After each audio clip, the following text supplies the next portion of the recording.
Hello, Honors and AP. This video reviews three of the secondary works from our unit, okay? So first thing we have is the worms against the earth, and there are some major ideas that I want to review with you. You remember on page 179, we learned the reason for the peasants' revolt, sometimes called Wat Tyler's Rebellion, was a poll tax that was enacted. Now, the poll tax taxed everyone 15 years of age and older, not just a property tax, but an individual tax. And then it happened 3 times in the last 5 years, and these people were really tired of it. Their rebellion was a very, very violent rebellion. Look on page 180. At the end of May, villages in Essex on the east coast just above London refused payment. The resistance spread with some evidence of planning and burst into violence in Kent, the adjoining country south of the Thames.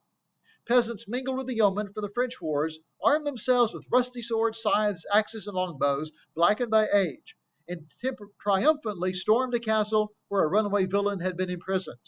You remember, villain meant a farmer originally, a farmer who worked under a lord, like the Franklin in our Canterbury Tales would have been the lord, and all the sharecroppers who lived on his land were known as villains. The word was spelled a little bit differently, but because these villains, these farmers, became rebels, they were called outlaws. And so our word villain comes from a farmer who actually rebelled against the government and was then considered an outlaw. So that's how our word evolved there. Also at the bottom of page 180, the mad multitude on its march from Kent and Essex opened prisons, sacked manors, and burned records. Some personally hated landlords and officials were murdered and their heads carried around on poles. So this was an extremely violent group of the commoners who were really, really tired of the aristocrats taking all their money. One of the ministers who spoke out in favor of these farmers was John Ball. Now, it's interesting that the bishops and some of the higher church officials were hated by the people, but their village preachers told them to go for it, told them to go ahead and rebel. And John Ball was one of those. On page 181, John Ball said, "Matters cannot go well in England until all things shall be held in common, when there shall be neither vassals nor lords, when the Lord shall be no more masters than ourselves. Are we all not descended from the same parents, Adam and Eve?" So his argument was that all were born equal, and all should live as equals. The priests, though, were very heavily biased against the lords and used very harsh and extreme language to describe their actions.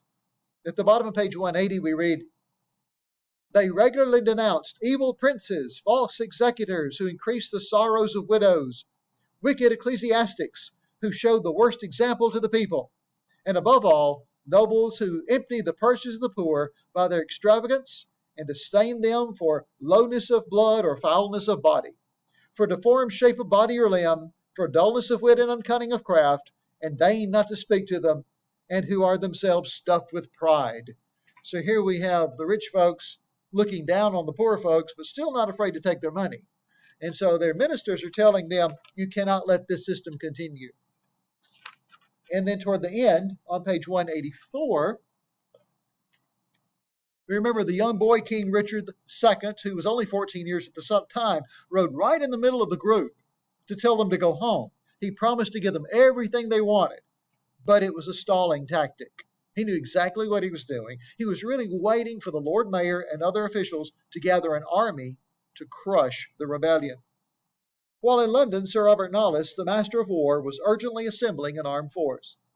He was no longer to be satisfied with promised charters, talking about Wat Tyler, one of the leaders of the rebellion. He was no longer to be satisfied by the promised charters, which he suspected were hollow, and he knew he would never be included in any pardon. So some of the leaders of the rebellion knew that they were just being stalled until something would happen. And of course, he was right. He was executed.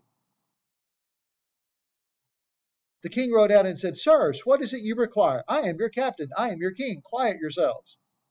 While he parleyed, Knollys' force, hastily summoned, rode up and surrounded the camp in mailed might, with visors down and weapons gleaming. And so that took care of the rebellion. They dispersed soon after that. But the king had given his word that he would give them what they wanted. And of course, that did not happen. Later on, an envoy from the county of Essex was sent to remind the king of what he had promised. Page 185, look at young Richard II's attitude. To a deputation from Essex who came to remind the king of his promise to end villeinage, Richard replied, Villains you are, and villains you shall remain. So he never had any intention of helping the people. He was just trying to stall them until the army could squash the rebellion. Okay, now the second work that we had in this secondary section of our unit was Jamaica Kincaid's essay on seeing England for the first time. She has a very negative attitude about England. When she was a little girl, her native Antigua was a British colony. Now, Antigua got its independence in the 1980s, but while she was growing up, they were told they were British citizens. Anything good that happened came from Britain, and they should love Britain and cherish Britain. Well, it made her sick. When she was younger, she heard those voices, but as an adult, she really turned against England and anything English. So on page 200 at the bottom, in school, her teacher said, pointing to a map, "This is England." And she said it with authority, seriousness, and adoration. And we all sat up. It was as if she said, "This is the Jerusalem, the place you will go when you die, but only if you've been good." We understood then, we are meant to understand then, that England was to be our source of myth and the source from which we got our sense of reality, our sense of what was meaningful, our sense of what was meaningless, and much about our own lives, and much about the very idea of us headed that last list. And then she goes into detail about how everything they had was made in England. They were taught to cherish this homeland that they had never seen, a place that had brought their African slaves there to work on sugarcane plantations. And so as time went on, even though she was taught overtly and through example that England's culture was superior to her own or to any other, as an adult, she reached a much, much different conclusion. Turn to the end of her essay on page 208. When she visited England, who were these people? The person sitting next to me couldn't give me a clue. No one person could. In any case, if I had said to her, "I find England ugly. I hate England. The weather's like a jail sentence. The English are very ugly people. The food in England is like a jail sentence. The hair of the English people is so straight, so dead looking. The English have an unbearable smell. It's so different from the smell of people I know. Real people, of course." She would have said that I was a person full of prejudice. And so she realizes that she is somewhat prejudiced against the English, but she thinks she has good reason to be.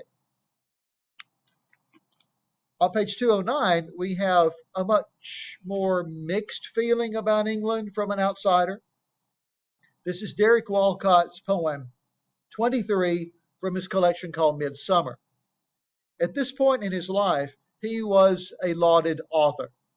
He was invited to literary societies. He had won many literary awards. He's from the Caribbean. Therefore, he considered himself a British citizen. But when he visited Britain, he witnessed a race riot.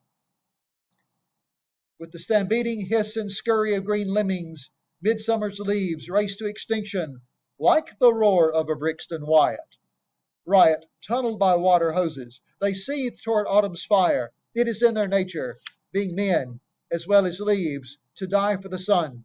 The leaf stems tug at their chains, the branches bending like Boer cattle under Tory whips that drag every wagon nearer to apartheid. Now, he'd always heard about how beautiful England was and how gorgeous the countryside was and how nice the people were. And so he continues his poem. And for me, that closes the child's fairy tale of an antique England.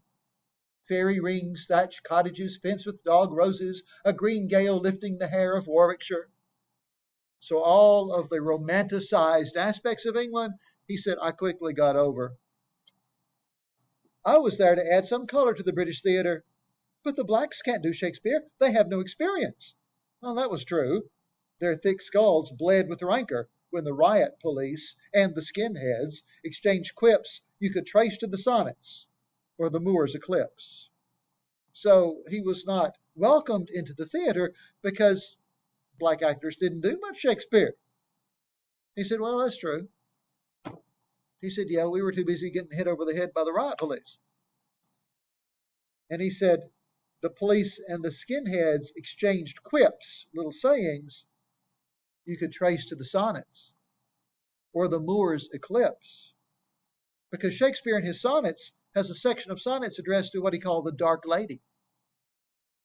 And they're not very complimentary. They're not very flattery if he indeed did have a relationship with this woman.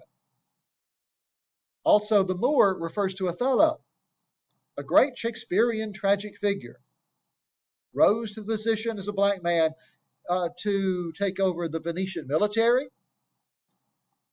And yet Shakespeare portrays him in the midst of that grandeur as somewhat simple-minded.